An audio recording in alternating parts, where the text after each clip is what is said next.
नमस्ते। आज हम एक बहुत ही खास कहानी में उतरने वाले हैं जो प्रोफेसर कन्नन श्रीकांत की किताब sacred nines and the secret ties पर आधारित है। ये कहानी समय से भी परे है। ये कहानी है भगवान वरदराज की दिव्य करुणा की। तो चलिए मेरे साथ युगों के पार इस अद्भुत यात्रा पर चलते हैं। सोचिए, ये पंक्तियां इस कहानी को कितना विशाल बना देती हैं, है ना? ये किसी एक समय या किसी एक जगह की बात नहीं है। नहीं, ये तो एक दिव्य यात्रा है जो तब से चल रही है जब से ये दुनिया बनी है। तो इस पूरी कहानी का सबसे बड़ा आइडिया क्या है? वो ये है कि ईश्वर हमसे दूर कहीं आसमान में नहीं बैठे हैं। वो तो अपने भक्तों के पास रहने के लिए समय और स्थान सब कुछ लांघ जाते हैं। और ये कहानी है वरदराज की, यानी वर देने वाले भगवान की। तो अब हम कहानी के दिल में उतरते हैं। देखिए, हिंदू दर्शन में ना समय एक सीधी लकीर जैसा नहीं है, बल्कि एक पहिए की तरह है जो घूमता रहता है। और अब हम समय के इसी पहिए यानी 4 युगों की यात्रा करेंगे। हमारी ये यात्रा इन 4 युगों से होके गुजरेगी। पहला कृतयुग, जिसे हम धर्म का सुनहरा दौर कह सकते हैं। फिर त्रेता युग, जो अनुष्ठानों का युग था। उसके बाद द्वापर युग, यानी संदेह का युग। और आखिर में कली युग, हमारा आज का युग, जिसे अंधकार का युग भी कहते हैं। हर युग का अपना एक अलग ही मिजाज है। हमारी यात्रा का पहला स्टॉप है कृतयुग। सोचिए, एक ऐसा समय जब धर्म अपने चरम पर था, जब सब कुछ शुद्ध था। तब खुद इस सृष्टि के रचयिता भगवान ब्रह्मा ने एक बहुत बड़ा यज्ञ किया। और जानते हैं क्या हुआ? उसी यज्ञ की पवित्र आग से करुणा से भरे भगवान वरदराज प्रकट हुए। और अब कहानी पहुंचती है त्रेता युग में। यहाँ की कहानी तो और भी दिलचस्प है। जब हाथियों के राजा गजेंद्र को एक मगरमच्छ ने पकड़ लिया तो उन्होंने सब कुछ भूलकर पूरे दिल से भगवान विष्णु को पुकारा, और भगवान वो एक पल में तुरंत उनकी रक्षा के लिए आ गए। ये दिखाता है कि सच्ची भक्ति के लिए न कोई जाति जरूरी है, न कोई प्रजाति। फिर आया द्वापर युग, और यहाँ तो आप देखिए, खुद देवताओं के गुरु बृहस्पति, जो ज्ञान के सागर माने जाते हैं, उन्होंने भी मुश्किल में भगवान विष्णु की ही शरण ली। मतलब चाहे कोई कितना भी ज्ञानी क्यों ना हो, दैवीय कृपा की जरूरत तो सबको पड़ती है।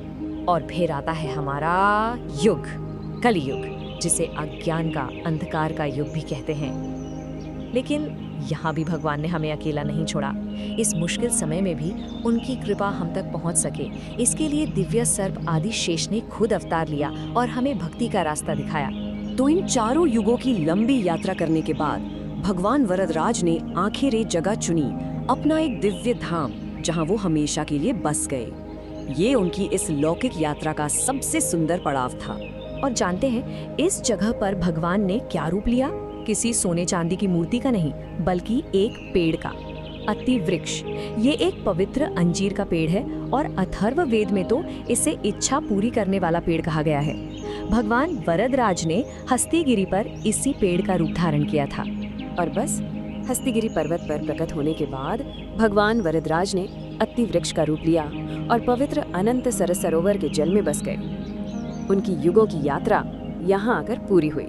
लेकिन कहानी यहाँ खत्म नहीं होती, बल्कि यहाँ से एक नया और गहरा रहस्य शुरू होता है। 40 साल का रहस्य। ये सिर्फ एक संख्या नहीं है, इसके पीछे एक पवित्र चक्र छुपा है। 40, ये नंबर आपको सुनने में कैसा लगता है? यही वो संख्या है। भगवान 40 साल तक उस सरोवर में विश्राम करते हैं और फिर प्रकट होते हैं। आखिर क्यों 40 साल ही क्यों? क्या है इस संख्या में खास? और इसका जवाब सच में आपको हैरान कर देगा।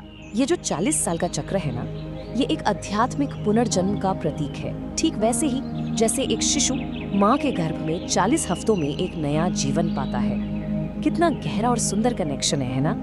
अच्छा, एक और जादुई नंबर है 48।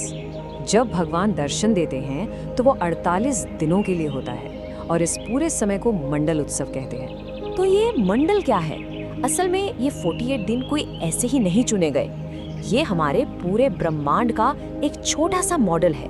इसमें 27 नक्षत्र, 9 ग्रह और 12 राशियां, सबका चक्र शामिल है। यानी ये उत्सव पूरी कायनात से जुड़ा हुआ है। तो इस पूरी कहानी से, इस पूरी यात्रा से हम क्या सीखते हैं? संदेश बहुत सीधा और सुंदर है कि भले ही युग बदल जाएं, समय बदल जाए, परिस्थितियां कितने भी मुश्किल हो जाएं, लेकिन एक चीज है जो कभी नहीं बदलती, और वो है भगवान वरदराज की करुणा और आखिर में बस यही विचार कि चाहे वो वेदों का गहरा ज्ञान हो या सरोवर का पवित्र जल, चाहे वो एक छोटा सा हाथी हो या देवताओं का राजा, सब उसी एक शक्ति को नमन करते हैं जिसकी करुणा की कोई सीमा नहीं है, और वो है वरदराज। उनकी कृपा हम सब पर हमेशा बनी रहती है, हर युग में।